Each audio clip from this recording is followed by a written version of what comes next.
invito a ponerse de pie para la lectura de la palabra de Dios. El pasaje se encuentra en el libro de Hechos, capítulo 17, verso 1 al 15. Así dice la palabra del Señor. Después de pasar por Anfípolis y Apolonia, Pablo y Silas llegaron a Tesalónica, donde había una sinagoga de los judíos. Y Pablo entró según su costumbre, y por 3 días de reposo discutió con ellos basándose en las Escrituras, explicando y presentando evidencia de que era necesario de que el Cristo padeciera y resucitara de entre los muertos, y diciendo, este Jesús, a quien yo les anuncio, es el Cristo. Algunos de ellos creyeron y se unieron a Pablo y a Silas, junto con una gran multitud de griegos temerosos de Dios y muchas de las mujeres principales. Pero los judíos, llenos de envidia, llevaron a algunos hombres malvados de la plaza pública y organizaron una turba y alborotaron la ciudad. Asaltando la casa de Jasón, procuraban sacarlos al pueblo. Al no encontrarlos, arrastraron a Jasón y algunos de los hermanos ante las autoridades de la ciudad, gritando, esos que han trastornado al mundo han venido acá también, y Jasón los ha recibido. Todos ellos actúan contra los decretos de César, diciendo que hay otro rey, Jesús. Y alborotaron a la multitud y a las autoridades de la ciudad que oían esto. Pero después de recibir una fianza de Jasón y de los otros, los soltaron. Enseguida, los hermanos enviaron de noche a Pablo y a Silas a Berea, los cuales al llegar fueron a la sinagoga de los judíos. Estos eran más nobles que los de Tesalónica, pues recibieron la palabra con toda solicitud, escudriñando diariamente las Escrituras para ver si estas cosas eran así. Por eso, muchos de ellos creyeron, así como también un buen número de griegos, hombres y mujeres de distinción. Pero cuando los judíos de Tesalónica supieron que la palabra de Dios había sido proclamada por Pablo también en Berea, fueron también allá para agitar y alborotar a las multitudes. Entonces, los hermanos inmediatamente enviaron a Pablo para que fuera hasta el mar, pero Silas y Timoteo se quedaron allí. Los que conducían a Pablo lo llevaron hasta Atenas, y después de recibir órdenes de que Silas y Timoteo se unieran a él lo más pronto posible, se fueron. Esta es la palabra del Señor. Buenos días, mi nombre es Yamir Alejandro y por la gracia de Dios, solamente por la gracia de Dios tengo el privilegio de fungir como pastor de esta congregación junto con nuestros ancianos. Tenemos el privilegio de cuidar sus vidas y enseñar la palabra del Señor. Y nosotros hemos estado por unas semanas ya por unos meses, de hecho ya por unos meses bastante larguitos, en una serie que hemos titulado Hasta los confines de la tierra, tomando prestado el lenguaje del libro de los Hechos cuando el Señor le invita o le da el mandato a los discípulos de llevar este gran mensaje, este evangelio y hacer discípulos no solamente en Jerusalén, en Judea, en Samaria, sino hasta los confines de la tierra. Un pensamiento común que nosotros nos hemos encontrado en el cristianismo es de alguna forma la gente ve el cristianismo como una religión que nos invita a escapar de este mundo, que nos invita de alguna forma, funciona como una especie de boletería en la que nosotros obtenemos un boleto para llegar al cielo y asegurarnos un lugar para cuando llegue nuestro momento de partida de este mundo que nos va a llegar a todos tarde o temprano. Pero ese no es primordialmente el mensaje del cristianismo y quiero que escuches muy bien en esta mañana. Ese no es primordialmente el mensaje que ofrece el cristianismo. La misión de Jesús en el mundo es establecer su reino aquí en la tierra. El reino de los cielos se ha acercado. Un día Jesús oraba y sus discípulos le preguntaron, Señor, Maestro, enséñanos a orar. Padre nuestro que estás en el cielo, santificado sea tu nombre, venga a nosotros tu reino. Hágase tu voluntad en la tierra como en el cielo. La misión de Jesús siempre ha sido clara, establecer su reino aquí en la tierra. Y en el libro de los Hechos, que es el libro que sigue con las historias de los discípulos de Jesús llevando y estableciendo o siendo enviados por Jesús a predicar ese reino aquí en la tierra. De eso se trata el libro de los Hechos, la misión de cómo Dios está estableciendo su reino en medio de cada ciudad donde el evangelio es proclamado. El reino de Dios se acerca a cada ciudad, se acerca a los humanos y en cada espacio va a transformar a aquellos que se acercan a Él. Quisiera darle un poco de contexto. En los pasados domingos nosotros hemos venido caminando con el apóstol Pablo y con su equipo misionero.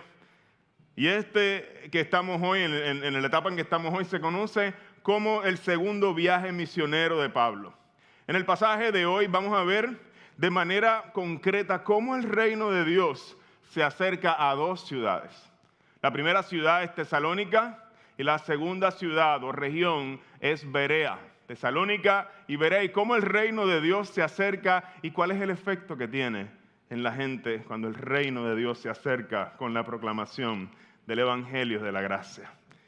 En el primer punto yo quisiera enfocarme en cómo se anuncia ese reino, y en el segundo punto quisiera enfocarme en cómo se responde a ese anuncio. ¿Cómo se anuncia el reino? Estamos hablando del locutor. ¿Cómo se responde a ese anuncio? Estamos hablando del receptor. ¿Qué cualidades tiene el que lo anuncia? ¿Qué cualidades tiene el que lo escucha? ¿Qué tiene que ver esto conmigo? Que estoy aquí en la travesía en San Juan, Puerto Rico, en el año 2023 y hoy es mayo 21. Cada vez que el evangelio, hermanos, de la travesía es anunciado, el reino de los cielos se acerca a nosotros. Y es importante que este reino sea anunciado primeramente correctamente. Cada vez que el evangelio es anunciado, el reino de los cielos se hace más cercano. Y también es importante que este reino sea recibido correctamente. Quisiera comenzar el texto de hoy en los primeros 2 versos. Nos dicen: después de andar por Anfípolis y Apolonia, Pablo y Silas llegaron a Tesalónica, que es la ciudad en la que vamos a estar primeramente, donde había una sinagoga de los judíos, y Pablo entró según su costumbre y por 3 días de reposo discutió con ellos. Pablo llega a la ciudad de Tesalónica. Si ustedes recuerdan, estamos en la región de Macedonia, lo que se conoce hoy día como el área este, la costa este de Grecia. Sí, ¿verdad? La derecha es sí. Siempre me confunde eso, no sé por qué. Así que Pablo llega a la ciudad de Tesalónica e inmediatamente se dirige al lugar que le es conocido. Pablo es un judío. Así que esto hace cuando llega a cada ciudad, y nosotros lo vamos a seguir viendo, cada vez que Pablo llega a una nueva ciudad, se dirige de inmediato a la sinagoga donde se está enseñando la escritura del Antiguo Testamento. Y es interesante, y lo vamos a ver en este pasaje, que en la sinagoga, aunque la mayoría de la gente son judíos, hay mucha gente que no lo son. Se les llama los temerosos de Dios. Son gentiles que tienen un corazón, los que adoran a Dios. Es otra manera en que se les llama a ellos. Y hay otras personas que ya sí han hecho un voto y se han hecho prosélitos y se han hecho parte de los judíos, aunque no nacieron, digamos, dentro de ese linaje. Gente que viene también a escuchar el mensaje de la palabra, encuentra algo fascinante en ello. Y a pesar de que Pablo no conoce a nadie en ese lugar, o sea, no es una ciudad en la que él creció ni que frecuentaba, él entra y comienza a entablar una discusión con ellos. Y sí, es una discusión lo que comienza a entablar con ellos. El verbo que se utiliza nos dice la palabra que discutió. La palabra en el griego sugiere que Pablo entra en un diálogo, en un intercambio con las personas que están enseñando y las personas que están para ser enseñadas en ese lugar. Un intercambio de ideas sobre lo que dicen las Escrituras, y con estas personas de la sinagoga Pablo comienza a debatir las siguientes ideas. Basándose en las Escrituras, son judíos, explicando y presentando evidencia de que era necesario que el Cristo padeciera y resucitara de entre los muertos, y diciendo: este Jesús, a quien yo les anuncio, es ese Cristo que estaba anunciado en las Escrituras. Hermanos de la travesía, con los judíos, Pablo va a utilizar las Escrituras para anunciarles el Evangelio. Se sienta con ellos. Dice la Escritura, durante 3 días se da este intercambio de ideas. Les presenta primero la evidencia de que el Mesías prometido es un personaje que le van a pasar dos cosas. Ese Mesías lo estaban esperando como un gran rey y él primero se encarga de llevarlos a entender de que ese Mesías tiene que padecer primero. Si usted pasa por Isaías 53 se va a dar cuenta que claramente el Antiguo Testamento nos dice que ese Mesías iba a padecer hasta la muerte. Pero ese Mesías también luego va a resucitar. Luego de Pablo llevarlos a ese punto de afirmar eso con la Escritura, Pablo procede luego a conectar esa descripción de la vida y obra del Mesías con la vida y obra de Jesús y les dice, este Jesús, quien yo les anuncio, es ese Cristo, es ese ungido, ese Mesías. Este es el centro, mis hermanos, de la predicación cristiana. Si nosotros miramos con cuidado las Escrituras, vamos a descubrir a Jesús en cada libro de la Biblia. Cuidados en cada pasaje. Y este es nuestro deber como pastores y ancianos cuando enseñamos la palabra del Señor. Hermanos de la travesía, cuando nosotros miramos los predicadores del Nuevo Testamento, ellos no están enseñando un código moral. Cuando se acercan a las sinagogas no enseñan una lista de reglas que seguir. Cuando ellos se acercan a los lugares a enseñar sobre el Evangelio, están apuntando a una persona. Ellos están anunciando el reino de Dios y están diciendo, ese rey es Jesús y está estableciendo su reino aquí y ahora. Cada escritura señala a él. Miren las palabras de Jesús a los judíos. Decía, ustedes examinan las Escrituras, el Antiguo Testamento, porque piensan tener en ellas la vida eterna y son ellas las que dan testimonio de mí. Si yo enseño las Escrituras y no hallo a Jesús en ellas, entonces estoy dándote buenos consejos, pero no estoy predicando el Evangelio. Te estoy dando los 7 pasos del éxito, pero no estoy predicando el Evangelio. Te hablo de las 5 piedras para tumbar a tus gigantes. Tal vez la fe, la oración, me invento algo con la perseverancia, el ayuno y declarar una victoria, pero no estoy predicando el Evangelio. No todo el que abre la Biblia predica el Evangelio. Es nuestra responsabilidad como iglesia anunciar el reino de Dios y eso es anunciar a Cristo Jesús, sus padecimientos y su resurrección. Si no pasa el domingo en la mañana, no estamos predicando el Evangelio. Es nuestra responsabilidad ofrecerlo a Él en cada sermón, en cada canción, en cada pregunta del catecismo, en cada parte de nuestro servicio. No hacemos otra cosa que anunciar a nuestro Rey, porque su reino se ha acercado a nuestras vidas y nos ha transformado. No hacemos algo nuevo en Iglesia La Travesía. De hecho, la liturgia que hacemos se inventó hace mucho tiempo y no le hemos cambiado nada. No venimos a entretenernos. Cada domingo es nuestro deseo que tú conozcas a Jesús y que Él se vuelva más deseable y más hermoso para ti. Y de eso se trata la vida cristiana. Qué lindo el pasaje que leímos hace unos minutos atrás mientras cantábamos. El apóstol Pablo dice, y aún más, yo estimo como pérdida todas las cosas en vista del incomparable valor de conocer a Cristo Jesús, mi Señor. Por Él lo he perdido todo y lo considero como basura, estiércol es la palabra real, a fin de ganar a Cristo y ser hallado en Él, no teniendo mi propia justicia derivada de la ley, sino la que es por la fe en Cristo, la justicia que procede de Dios sobre la base de la fe.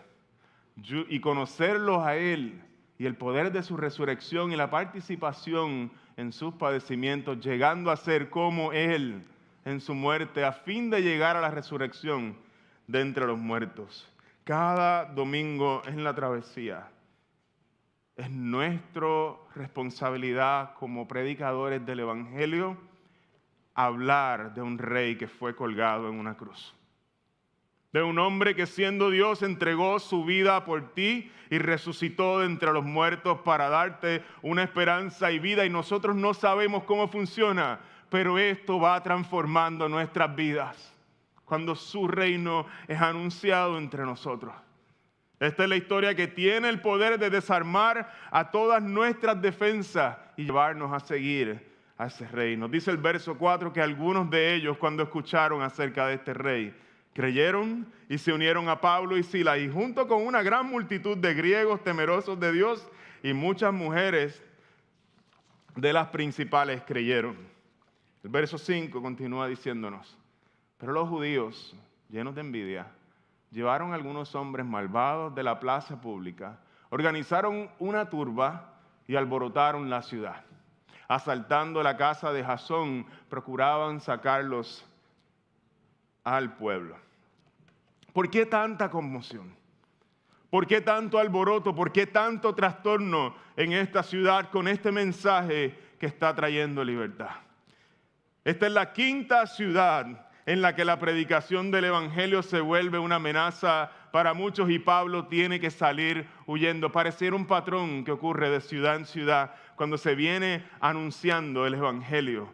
Y el mismo mensaje que a unos les brinda esperanza y los desarma, a otros les llena de envidia. Mira lo que sucede en los próximos. Esos que han trastornado el mundo decían: han venido acá también y Jasón los ha recibido. Todos ellos actúan contra los decretos del César, diciendo que hay otro rey.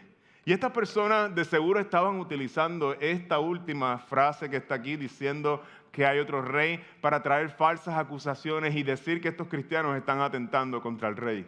Pero no están muy lejos de lo que realmente los cristianos creían. Sí, hay otro rey que está invadiendo nuestro mundo.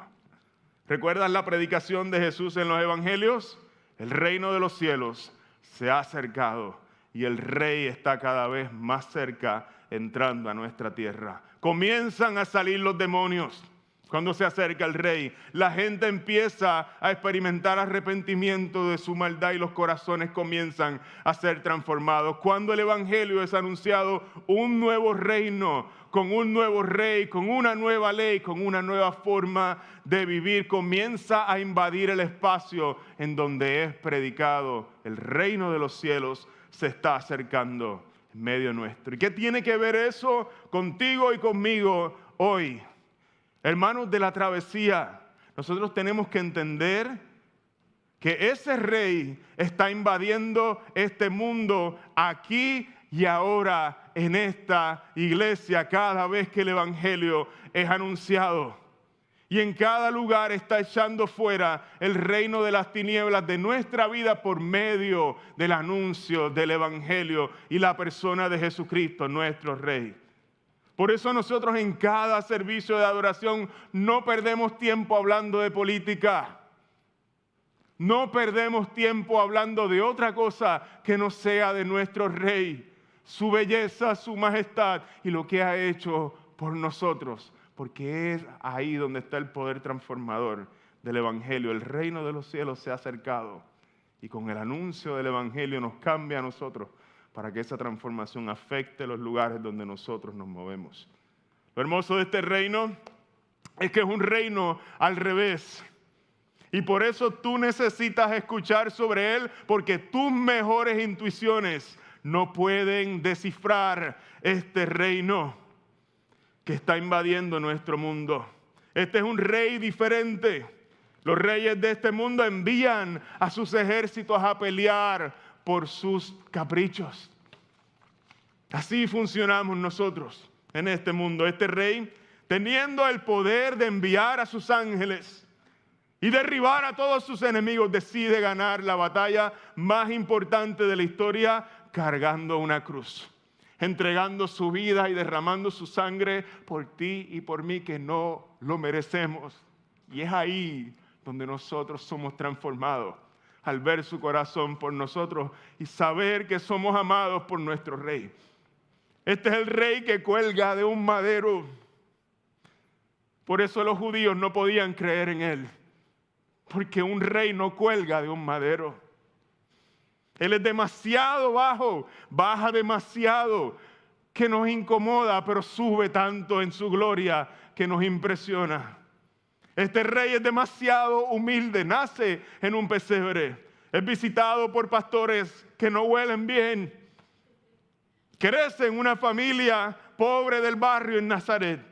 Él no es un rey usual. Siendo el dueño del universo, no tiene dónde recostar su cabeza. Este rey lleva como título en su vestimenta al Rey de Reyes y Señor de Señores, y alabado sea Él, porque Él tiene el derecho de cargar con ese título, pero es el mismo que se arrodilla, toma la toalla y el lebrillo y le lava los pies a sus discípulos. Nuestras mejores intuiciones no pueden descifrar este reino y necesitamos la palabra de Dios revelándonos una y otra vez para nosotros poder responder dentro de este reino. Él es demasiado majestuoso y a la misma vez demasiado humilde. Si miras hacia el frente no lo vas a ver, tienes que mirar demasiado arriba y demasiado abajo, porque así es el Rey de nuestras vidas. Es por eso que domingo a domingo los predicadores de esta iglesia anunciamos el reino de Jesús.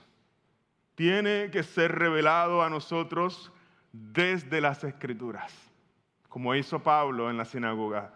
Desde las Escrituras tiene que ser revelado que el rey tenía que padecer, llegar hasta lo más bajo, pero que el rey también tenía que resucitar.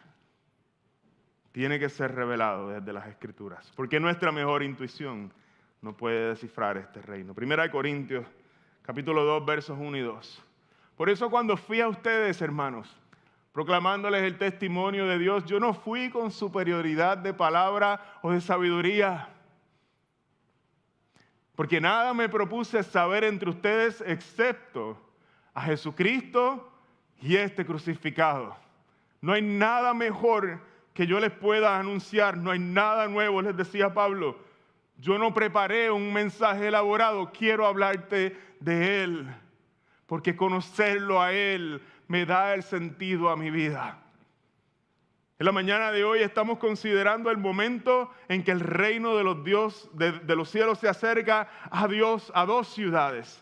Y en la primera ciudad me he enfocado mayormente en el trabajo del que anuncia este reino, cómo su responsabilidad es proyectar al rey, anunciarlo una y otra vez. No estamos dando buenos consejos, son muy buenos, pero estamos anunciando a nuestro rey, a nuestro Salvador. En la segunda parte quisiera enfocarme en el trabajo que les toca a ustedes. Los que reciben este anuncio no son gente pasiva. Enseguida los hermanos, verso 10, enviaron de noche a Pablo y a Silas a Berea, salieron huyendo de Tesalónica, los cuales al llegar fueron a la sinagoga de los judíos, nuevamente en Berea. Y para ponerlos un poquito en contexto, usted mira por aquí, Tesalónica y Berea. Pablo viene siendo echado fuera de Filipos, estuvo en la cárcel allí, lo echaron fuera de Tesalónica y ahora está en Berea. Y también lo van a echar fuera, pero no los bereanos, sino la gente que viene de Tesalónica siguiéndolo. Y hay algo particular que siempre, o que ha llamado mucho la atención de muchos cristianos a través de la historia, y me refiero a la actitud de los judíos de la región de Berea. Hay iglesias que hasta llevan por su nombre. Por admiración a la actitud de aquellos judíos, hay una iglesia aún en nuestra ciudad, una iglesia que se llama Bautista Bereana, tomando esto que ocurre en este pasaje como algo que admirar de aquellos judíos de Berea y deseando imitar esa actitud. Enseguida, ¿de qué se trata esa actitud? Enseguida los hermanos enviaron de noche a Pablo y a Silas a Berea, los cuales al llegar fueron a la sinagoga de los judíos, y nos dice que los bereanos eran más nobles que los de Tesalónica. Y yo quisiera que nosotros desempacáramos esto un poco. ¿Qué significa esto de ser más nobles? En esta parte del sermón estamos enfocados en la respuesta del anuncio del reino. Y el autor Lucas nos comparte un detalle del carácter de los que reciben el mensaje del reino en la región de Berea. Y es importante que nosotros prestemos atención a esa característica que Lucas nos señala. Nos dice que eran más nobles que los de Tesalónica. Y cuando tú y yo escuchamos que ellos eran más nobles, tal vez lo que pasa por tu mente es que eran buena gente, ¿verdad? Eran chulitos, eran gente con quien uno le gusta janguear. Pero la Escritura nos va a ayudar a no poner nuestras ideas sobre eso y nos va a decir en qué consistía la nobleza de los hermanos bereanos. Nos dice, estos eran más nobles que los de Tesalónica, pues recibieron la palabra con toda solicitud, escudriñando diariamente las Escrituras para ver si estas cosas que decía Pablo eran así. Por eso muchos de ellos creyeron, así como también un buen número de griegos, hombres y mujeres de distinción o mujeres prominentes, mujeres que ocupaban altos cargos en la estrata social. Los que anuncian el reino de Dios tienen la responsabilidad de hacerlo desde las Escrituras, hermanos y hermanas de la travesía. That's on me. Pero de igual forma, los que reciben el anuncio, nos enseña Lucas, tienen la responsabilidad de evaluar si el anuncio está de acuerdo con las Escrituras. That's on you. Hay una actitud hermosa en el corazón de los bereanos. Ellos no conocen a Jesús todavía, pero hay dos cosas que Lucas resalta de su carácter. La primera, ellos conocen que la Biblia comunica la verdad de Dios y que la verdad de Dios es más importante que la verdad de ellos. Y esa es una actitud humilde con la que nosotros nos acercamos a la Escritura. La verdad de Dios está por encima de mí, no es al revés. Aunque mi cultura diga una cosa, la verdad de Dios está por encima de mis preferencias y de mi cultura. Y eso es una postura humilde ante la palabra de Dios. Y número dos, ellos no tienen miedo que la Biblia transforme sus mejores ideas. Y Lucas nos dice que cuando Pablo les anuncia el evangelio del reino a ellos, recibieron la palabra con toda solicitud, escudriñando diariamente las Escrituras para ver si estas cosas eran así. Hermanos de la travesía, los bereanos son descritos como gente noble, porque están dispuestos primero a que sus mentes y sus corazones sean formados por la palabra de Dios. Porque saben que conocer la Biblia correctamente es conocer a Jesús correctamente. Y no ponerle yo mis ideas sobre Él. Eso es un ídolo y no sirve para nada.